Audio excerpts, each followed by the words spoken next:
Welcome to the Courage to Change with Karen podcast, where we delve into the heart of addiction recovery and share stories of triumph over adversity. I'm your host, Karen Gardner, your experienced guide in addiction recovery, providing support for the families impacted by addiction. Do me all a favor, would you? Would you please subscribe to this podcast? It sure helps get the message out to everyone else. And if on the platform you're listening to, if they give you a chance to review it, hit a good review as well for me, would you? Thanks. Welcome to episode 4 of the Courage to Change podcast with Karen. I'm Karen Gardner, and I support families suffering from addiction. And let's get going today. Today I'm going to read out of the Courage to Change book. It is an Al-Anon book. If you don't have it, you can order it on Amazon. You can get it at your local bookstore. I know that if you Google Courage to Change, it's a 1 day at a time in Al-Anon reading. If you Google that, you can even find it used at a bookstore. And for very inexpensive. So it's a great opportunity to get one. And if you're lucky enough, someone will have highlighted and marked it up with their own notes. It's always good to get someone else's perspective on the reading, which is why I'm doing this. Okay, so January 16th. There was a time when if a thought entered my mind, it automatically came out of my mouth. Even if I wasn't sure what I was saying was true, the words poured out of me. In Al-Anon, I have learned to think before I speak. When I'm tempted to respond to angry accusations with accusations of my own, I stop and I think. When I have an urge to betray a confidence, to gossip, or to tell something extremely personal to a total stranger, I stop and I think. And when my opinion about another person's business has not been requested, I take the time to think before I get involved. That way I make a conscious choice about how I will respond. Perhaps I will decide to say nothing or choose a more tactful way to proceed or question whether I really mean what I have been thinking. I may decide that this is not an appropriate place to discuss what's really on my mind, or I may choose to go right ahead and speak up in a very direct manner. Regardless of which option I select, today I am willing to accept the consequences of my actions because I have taken the time to make a choice. Today's reminder, today I will let my words serve my best interests. I will choose them with care. Louis Armstrong once said, "I don't let my mouth say nothing my head can't stand." I love this reading, and I selected it because it is one of the biggest lessons that I have learned since I've been in recovery. And not only is it deterred me from drama, unwanted drama in my life, but it's freed me up. I'm a people-pleasing yes man. You know, that's kind of how I roll. And when I discovered this, it was really hard. It was suggested to me that when I was agitated or doubtful that I should pause, right? And that is really hard to do because you only think about pausing after you've said it. I mean, it's true what it said about anything that came in my mind just went right out my mouth. I just vomited up everything I said, everything I thought, I just, bleh. And, I guess, as a kid, that was pretty common. But as you get older, I don't know. I remember saying things that I just wish as soon as they came out of my mouth, I thought, oh my God, why did I say that? Shit, I shouldn't have said that. And it's a terrible feeling. And words really hurt people, and they also get you into a lot of drama that's unnecessary. I have to stop myself. And I've learned that I can stop. In fact, it was such a huge leap in this area for me that when I first started doing it, I remember people talking to me, and they would talk to me and I'd just sit there for a minute. I wouldn't respond. I'd think about it, just like they're saying here, think. And I would be sitting there and the other person would say, hello. Are you going to say something? And I'd have to say, well, I'm thinking. I'm still here. I'm thinking. And that was really a shocker to people, because I'm a quick responder. I am a terrible listener. When you are talking to me, or this is the way it used to be, I'm not so much anymore. When someone used to talk to me, I was so busy coming up with my response. I was very well known for having a quick tongue. I was quick-witted. I was, responded funny, sarcastic, and quick. And so when I started this business of stopping, I paused, but then I just started stopping. I just stopped. And I started doing it also when people were asking me to do something. I was always getting myself into stuff, volunteering, we need someone to man the table at the 5K this Saturday. Oh, I'd be happy to do it. And then come Friday, I'm like, oh shit, I don't want to do it. I got a million things to do.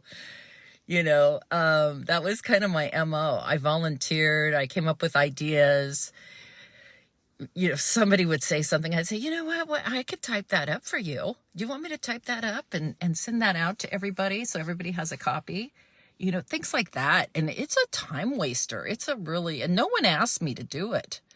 So this stopping and thinking about it and giving it a minute has been a game changer, not only for my own sanity, but I don't feel so victimized that I have to go to everything. I have to do everything. I'm doing everything and nobody else is doing nothing. It reduced drama, because I wasn't getting to other people's business. And it took time to learn to do it. I still work on it. I have to work on it, but it's so much easier than getting out of shit in the future, just even what you say, having to go back and explain, oh God, I'm sorry I said that. I was just so upset. If I can just stop reacting. My reacting was like, just machine gun style. If you said something about me, I'm just battling off, defending myself, explaining myself. And then I turn on you and tell you why you're not doing it right. And if you would only do this, and just a bunch of bullshit, just a waste of time. So this was huge for me. I started to stop. Even now, I've made it a habit when someone asks me if I can do something, I'll say, can I think about it? Or can I let you know?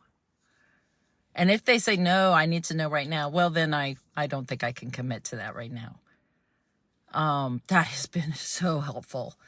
And really think about it if I want to go, or if I'm just trying to be included. I don't want to go anywhere, but I want you to invite me. Does that make sense? Oh my God. I started to really stop, especially if I'm upset. Now I really don't like to get crazy. I used to get really crazy, especially dealing with drug addicts and alcoholics. Just start, I would match their energy and try to top it, really kind of control the situation. Does that make sense? I would try to get bigger energy by being louder or madder or more dramatic than they were. And then they would kind of back down.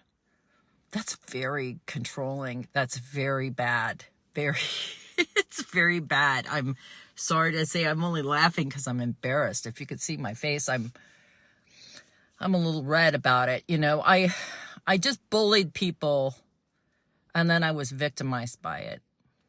That's the best way I could say it. So for me to stop and think about something. Sometimes I stop. I have these visualizations now. If you followed me for a while, you know I've said this before.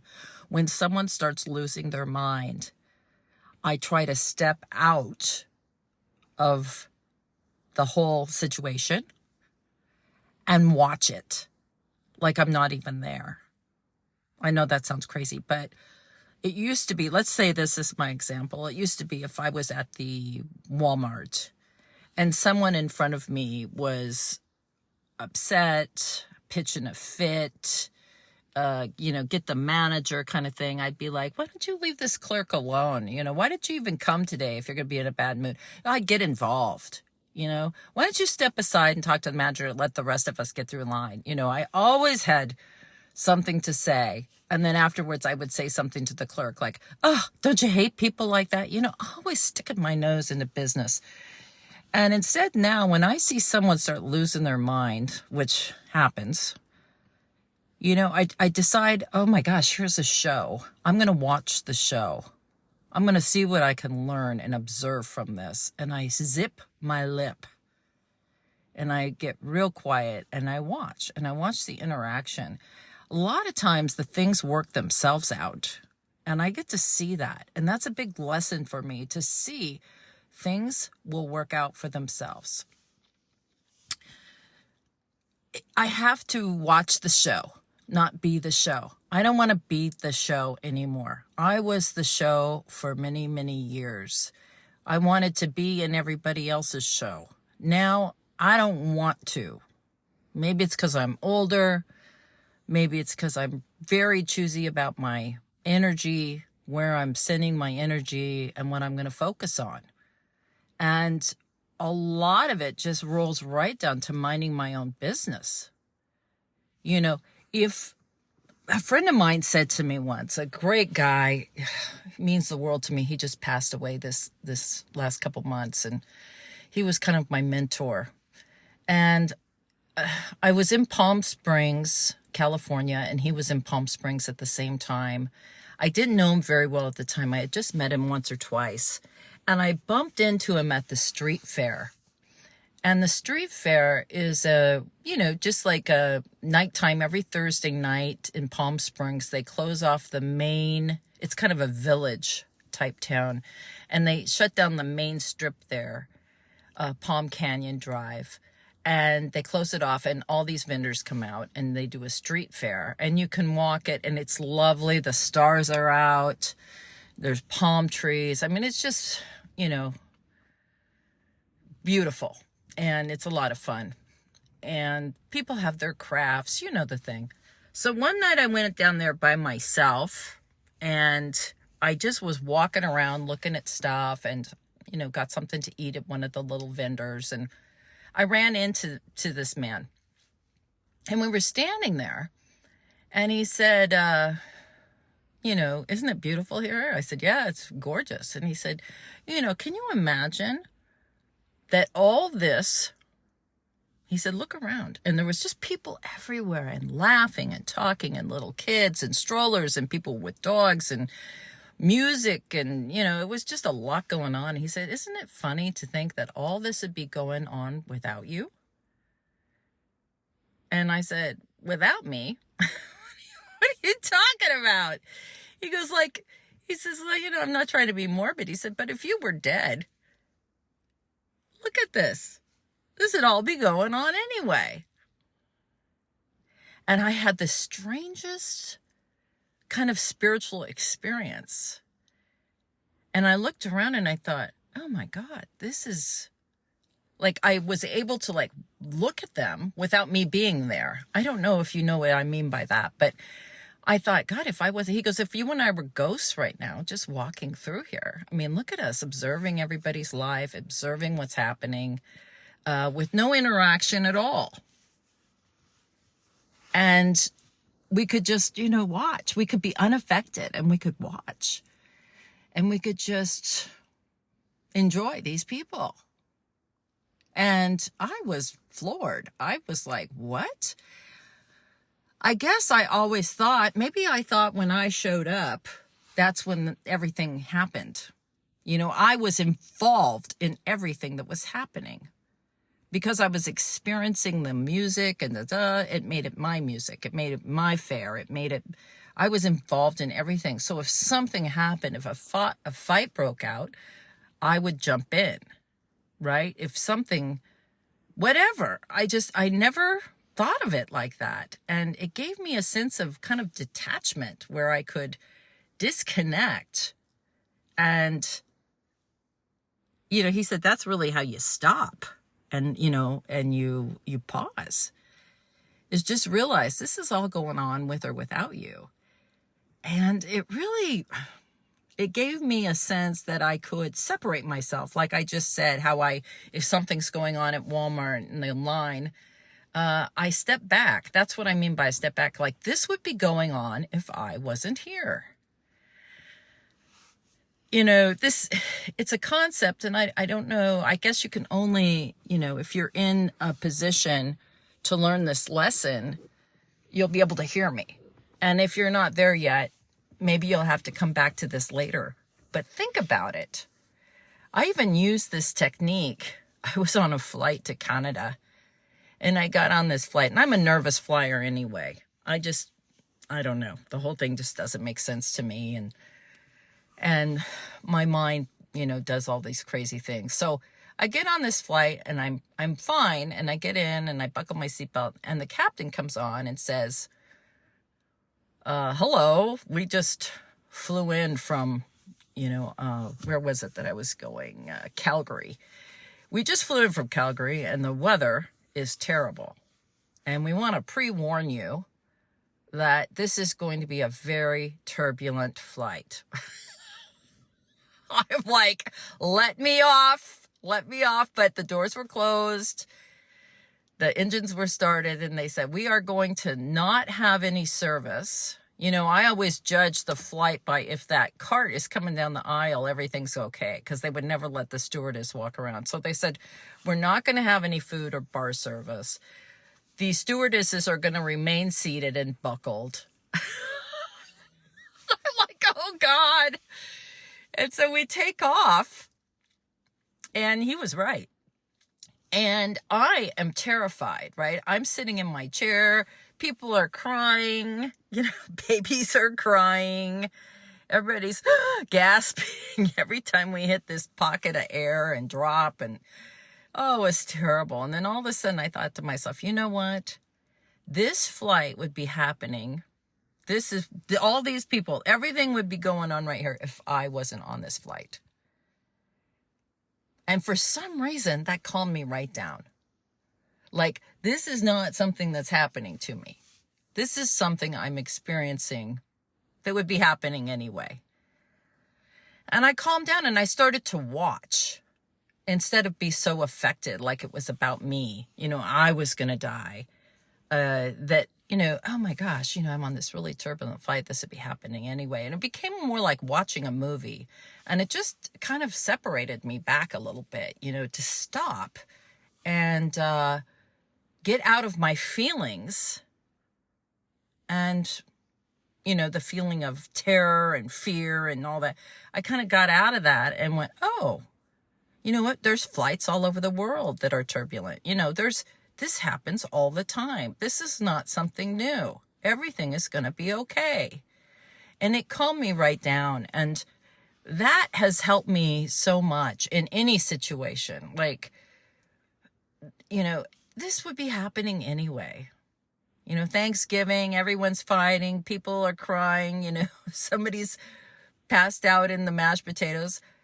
Okay, this has nothing to do with me. If I wasn't here, this would be happening anyway. Can I add to this in any positive way? Do I want to be here?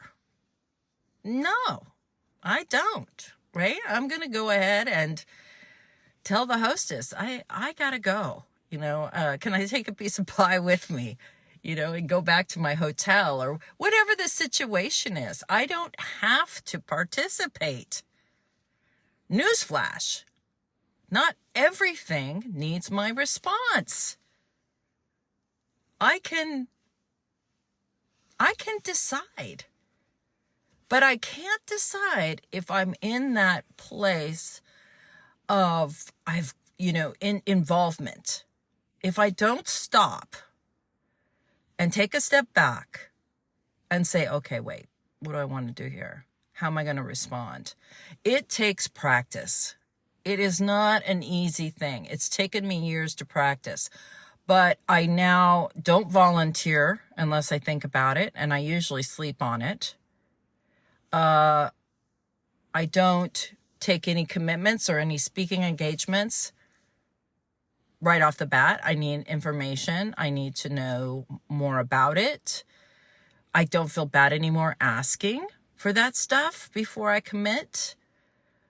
I don't get involved in things that aren't my business. I don't need, because when I get involved in someone else's business, I end up volunteering to fix something. And they really didn't ask for my help. It's called unsolicited advice. And I could write a book, Karen Gardner's Book of Unsolicited Advice. Things you never asked me. A lot of times people just want to be listened to. I thought they came to me because they wanted me to fix it. And I know that's the case. They say that a lot about men, but I think there's a lot of women like that too. We can't stand it. We can't stand that people are uncomfortable. We can't stand the fact something's not right. And we want to fix it. And, my friend said to me once, I went to stay with these friends of mine. They were friends, lovely people, went to visit them, and I went to their house. Now, my good friend who knows me really, really well, she called, she goes, oh, how's it going? And I said, oh, it's wonderful. I'm having a wonderful visit. She said, have you moved their couch yet? And laughed. And I thought, what the fuck does that mean? And I know very well what it means. I will come in your house and I will make it better.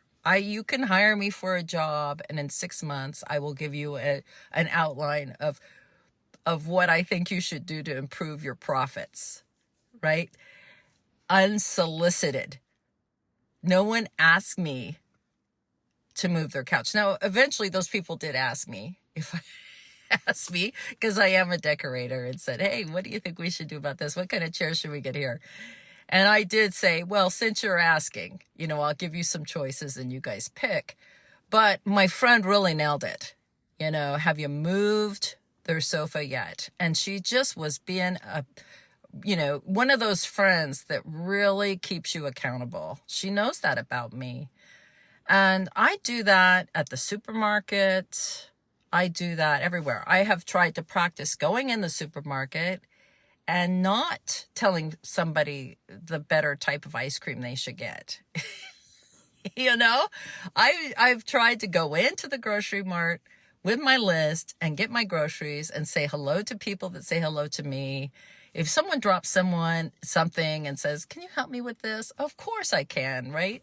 But I don't just go into the store thinking that the whole thing lit up when I arrived and everybody was waiting for my help and my advice, and especially with family, I had to tone that down because I end up, there's a famous quote in the big book, I step on the toes of my fellows and they retaliate.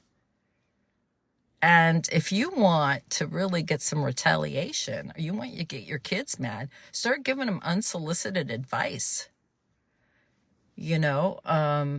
Learn to zip it. If you're on my email list, and I hope you are, it comes out today, the same day as my podcast, and I have my favorite clip on there. If you're not part of the email list, please get on my email list. There's tons of ways to do that. And there's a funny clip on there, and I love it. And I want you to see, I'm not going to tell you what it is, but there's a funny clip. It's one of my favorite movie clips. And, can I just zip it? Can I just be quiet? Can I listen? Can I stop? Can I think before I react? This constant reaction. And those people in your life that are really quiet, very intelligent, and They don't say a lot, but when they say it, it's like E.F. Hutton. When E.F. Hutton talks, people listen.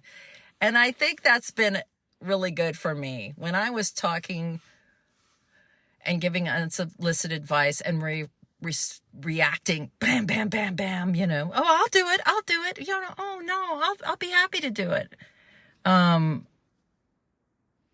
People didn't hear me very much, but if you stop and think about things and you respond with clarity, intention, you're going to get a lot more respect and authority from what you say. So it's just a fantastic lesson. And, this is one of those things that it's like creating a habit. And so I've created a little gift for you. You can find the link in the show notes here. And if you want a daily reminder, I'm going to challenge you. I'm going to give you a 7-day challenge. And I want you to put this, it's a mobile phone wallpaper I created to remind you every time you look at your phone. And we all look at our phones a lot. And it's a reminder. And I want you to just put it on your phone for like 7 days. Then take it off. Go back to your other wallpaper. But download it. Put it on your phone and see if it doesn't start changing your life. It's going to remind you. And sometimes you're going to say something and go, shit, I should have stopped. I should have thought about that. I should have said, I think about it. It's okay. You're moving in the right direction. At least you're doing it now, right? So that's a free little gifty for you in the show notes. And I also have a link to the private Facebook group for this podcast. I do a lot of the Courage to Change readings on there in between the podcasts. I go on live and sporadically. I answer questions, a little more close-knit community that you can be involved with as we travel this road of self-discovery and self-care. And just really so happy you're here. And again, if you haven't subscribed, please subscribe when you're done with this today. And I will see you next week. Love you.